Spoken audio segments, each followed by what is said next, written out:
जमीन गैर मजरूआ है तो क्या सरकार वो जमीन ले लेगी? दान में भी अगर आपके पास जमीन मिला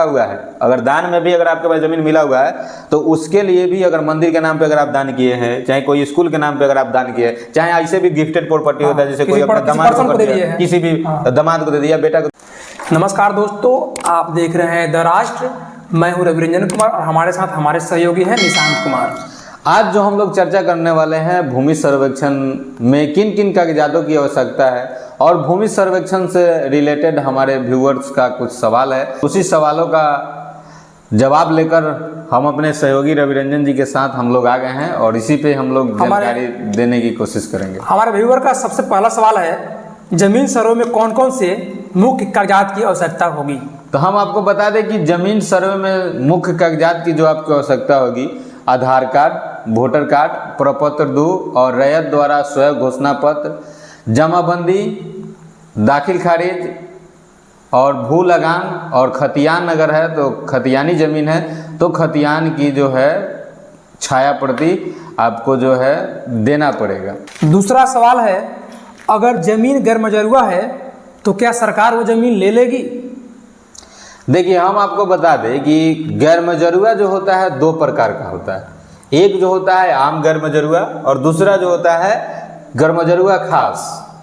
तो जो गैर मजरूआ आम होता है, इस पे पूरी तरह मालिकाना हक सरकार का होता है। अगर कोई व्यक्ति गैर मजरूआ आम पे अवैध कब्जा किया हुआ है तो सर्वे में उस जमीन को सरकार ले लेगी। और अगर गैर मजरूआ खास है, अगर उस पर आपका कब्जा है तो खतियान वगैरह जो होता है उसमें आपका नाम होगा, उसका पेपर आपके पास होगा, तो वो ज़मीन जो है सरकार आपसे नहीं लेगी, लेकिन उसका जो है प्रमाण आपको प्रस्तुत करना पड़ेगा। गैर मजरूआ जो आम ज़मीन होता है उस पर मालिकाना हक सरकार का होता है, जैसा कि आप लोग को भी पता है। तो मेरा आपसे ये है कि अगर आप अवैध कब्जा किए हुए हैं तो कृपया करके उसको खाली करने का प्रयास करेंगे, क्योंकि जो गैर मजरूआ आम जमीन होता है ये सरकार जो है नाला बनाने में, सड़क बनाने में, विद्यालय बनाने में, मंदिर बनाने में, ऐसी जो सरकारी जो काम होता है उसमें उपयोग किया जाता है। ये सब तो हमारे व्यूअर सब दूसरे सवाल का जवाब समझ गए होंगे कि गैर मजरूआ जमीन को सरकार क्या करेगी। तीसरा सवाल है, अगर जमीन दान में मिला हो जी, लेकिन उसका कोई पेपर नहीं है, जमीन दान में मिला है लेकिन कोई पेपर नहीं है, मौखिक रूप से है, तो उस स्थिति में क्या कर सकते हैं? देखिए, इसका जवाब मैंने बहुत सारे अमीन लोग से बात किया, जो सरकारी जो अमीन है, एसईओ साहब से मैंने संपर्क करने की कोशिश किया और उनसे जहाँ तक मेरी बात हुई है उन्होंने जो जानकारी मुझे दी है, इस जानकारी के मुताबिक हम आपको बता दें कि अगर जो बदलान किया हुआ ज़मीन है, जैसे पहले क्या होता था कि लोग जो है, अगर यहाँ पे आपका 10 कट्ठा का प्लॉट है, उनके घर के पास आपका 10 कट्ठा का प्लॉट, मतलब अपने सुविधा के हिसाब से लोग, हाँ, लोग क्या हुआ है कि अदला बदली कर लिए हुए। लेकिन क्या है कि अगर मान लीजिए बहुत पहले ज़माने के अदला बदली किया हुआ है, ऐसे 1 पुश्त 2 पुश्त 3 पुश्त इस तरह से बीत गया है, समझ रहे हैं आप, 2 पुश्त 3 पुश्त बीत गया है, उसमें जो है आने वाले जो नई पीढ़ी है उसको ये चीज़ पता नहीं है, ठीक है, कि ये ज़मीन जो है बदलान किया हुआ है, ना उसके पास कोई कागजात नहीं है, क्योंकि वो तो मौखिक रूप से बदलान किया। उसमें आपको क्या करना होगा कि उस ज़मीन को अगर बदलान किए हुए हैं तो उसको आपको रजिस्ट्री करवाना होगा, तभी जाकर वो ज़मीन आपका होगा। नहीं तो जिनका जो है ज़मीन का मालिकाना हक है उनका वो ज़मीन हो जाएगा इस सर्वे में। तो हम यही आप लोगों को सुझाव देंगे कि अगर ज़मीन बदलान किया हुआ है तो आप कृपया करके उस जमीन को रजिस्ट्री करवा ले यथाशीघ्र।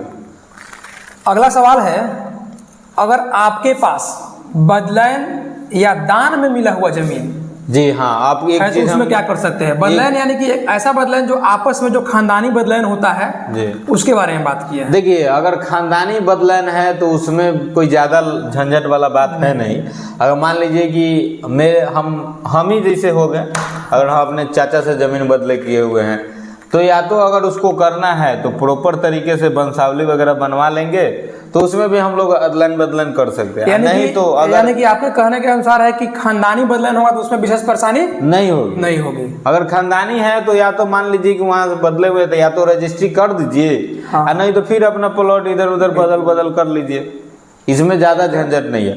और एक और चीज़, अगर दान में भी अगर आपके पास ज़मीन मिला हुआ है, अगर दान में भी अगर आपके पास ज़मीन मिला हुआ है तो उसके लिए भी अगर मंदिर के नाम पे अगर आप दान किए हैं, चाहे कोई स्कूल के नाम पे अगर आप दान किए, चाहे ऐसे भी गिफ्टेड प्रॉपर्टी होता है, जैसे कोई अपने दामाद को दे दिए, किसी भी दामाद को दे दिया, बेटा को दे दिए, ससुर को दे दिए, जिस तरह का बेटी को दे दिए, गाँव में भी किसी को गरीब को दे दिए, तो उस स्थिति में भी जो है कि आपको रजिस्ट्री करवाना होगा।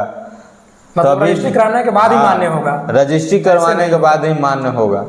सर्वे में जो अमीन आएंगे उनको ये चीज़ आपको दिखाना पड़ेगा कि हमने ज़मीन जो है पहले दान में लिया हुआ था, इसका हमने रजिस्ट्री करवा हमारे व्यूवर्स के कुछ सवाल ये भी है कि अगर हमें दान में ज़मीन मिला है जी, मेरे पास कोई पेपर नहीं है और वो रजिस्ट्री करने के लिए व्यक्ति तैयार नहीं हो रहा है, जिसके फैमिली से दान में मिला है, तो मेरा ज़मीन नहीं हो पाएगा? नहीं होगा। ये जो सवाल है आपका सही है। अगर जैसे मान लीजिए किसी के बाबा परदादा जो है कि जमीन दान कर दिए, हाँ, लेकिन मौखिक दान किए हैं, मौखिक दान किए हैं, मौखिक दान कर दिए हैं और अब वो दुनिया में है नहीं, दुनिया में है नहीं। लेकिन अब जो है अगर आपको ज़मीन आपके नाम से, जिनके नाम से दान में हुआ है, अगर उनके नाम पर रखना है तो उनको रजिस्ट्री करवाना होगा। अगर वो रजिस्ट्री नहीं करने को तैयार हो रहे हैं तो समझिए कि वो ज़मीन पे आपका कब्जा नहीं हो सकता, मेरा अधिकार उस पर नहीं है। सर्वे होगा और वो ज़मीन जिनका जो मालिकाना हक पहले है उनके पास वो ज़मीन चला जाएगा। तो यथाशीघ्र हम यही कहेंगे कि अगर ज़मीन अगर आपको दान में मिला हुआ है, मौखिक दान में है, तो कृपया करके उसको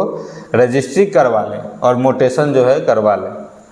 मुझे उम्मीद है कि हमारे व्यूअर्स को सर्वे से संबंधित सवालों के जवाब मिल चुके होंगे। अगर आपके भी मन में सर्वे से संबंधित कुछ सवाल है तो कमेंट बॉक्स में जरूर रखें। और आप देख रहे थे द राष्ट्र। अगर वीडियो को आप फेसबुक पे देख रहे हैं तो पेज को फॉलो करें, और यूट्यूब पे देख रहे हैं तो चैनल को सब्सक्राइब करें, लाइक करें और शेयर करके जानकारी को ज़्यादा से ज़्यादा लोगों तक पहुँचाएं। धन्यवाद।